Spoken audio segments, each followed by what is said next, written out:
चलिए आगे बढ़ जाते हैं। प्रधानमंत्री नरेंद्र मोदी 2 दिवसीय यात्रा पर थाईलैंड की राजधानी बैंकॉक पहुंच गए हैं। पीएम मोदी अपने दौरे के दौरान थाईलैंड की राजधानी पहुंचे हैं और थाईलैंड के प्रधानमंत्री पेंतुरकान शिनावात्रा के साथ बातचीत उन्होंने की और छठे बिम्स्टेक शिखर सम्मेलन में हिस्सा लेंगे।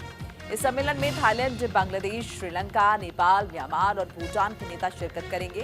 प्रधानमंत्री मोदी ने कहा कि मैं थाईलैंड सरकार का आभारी हूं कि मेरी यात्रा के उपलक्ष्य में 18वीं शताब्दी रामायण म्यूरल पेंटिंग पर आधारित एक विशेष डाक टिकट जारी किया गया है। पीएम शिनावात्रा ने अभी मुझे त्रिपिटक भेंट की है। 28 मार्च को आए भूकंप में जो जनहानि हुई है उसके लिए मैं भारत के लोगों की तरफ से गहरी संवेदना प्रकट करता हूं और घायलों के जल्द स्वस्थ होने की कामना करता हूं।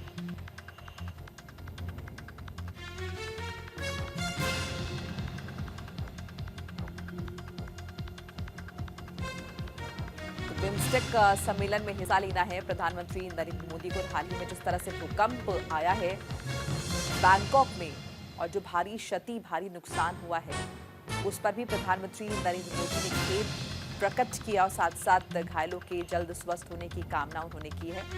2 दिवसीय दौरा है प्रधानमंत्री नरेंद्र मोदी का और उसके लिए बैंकॉक पहुंचे हुए हैं प्रधानमंत्री। और प्रधानमंत्री ने अपनी समकक्ष से भी बातचीत की। छठे बिम्स्टेक का शिखर सम्मेलन में हिस्सा उन्हें लेना है। सम्मेलन में थाईलैंड, बांग्लादेश, श्रीलंका, नेपाल, म्यांमार, भूटान के नेता शिरकत करेंगे। प्रधानमंत्री मोदी ने कहा कि मैं थाईलैंड सरकार का आभारी हूं कि मेरी यात्रा के उपलक्ष्य में 18वीं शताब्दी रामायण म्यूरल पेंटिंग पर आधारित एक विशेष डाक टिकट जारी किया गया है। पीएम शिनावात्रा ने अभी मुझे त्रिपिटक भेंट की है और 28 मार्च को जो भूकंप आया था उसमें हुई जनहानि के लिए मैं खेद प्रकट करता हूं, भारत की तरफ से संवेदना प्रकट करता हूं।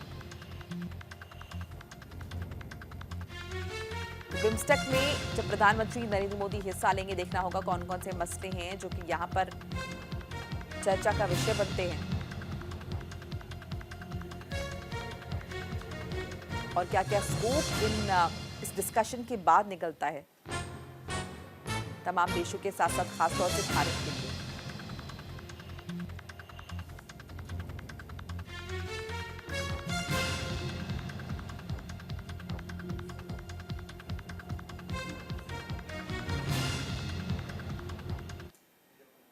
खूबसूरत स्वर्ण भूमि में मेरे और मेरे डेलीगेशन के गर्मजोशी भरे स्वागत और आतिथ्य के सत्कार के लिए मैं प्रधानमंत्री शेनावत का हार्दिक आभार व्यक्त करता हूं।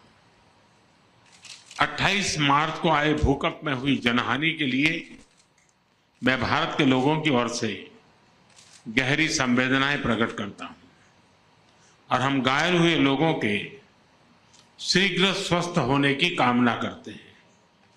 फ्रेंड्स, भारत और थाईलैंड के सदियों पुराने संबंध हमारे गहरे सांस्कृतिक और आध्यात्मिक सूत्रों से जुड़े हैं। बौद्ध धर्म के प्रसार ने हमारे जन जन को जोड़ा है। अयोध्या से नालंदा तक विद्वानों का आदान प्रदान हुआ है। रामायण की कथा थाई लोक जीवन में रची बसी है और संस्कृत पाली के प्रभाव आज भी भाषाओं और परंपराओं में झलकते हैं।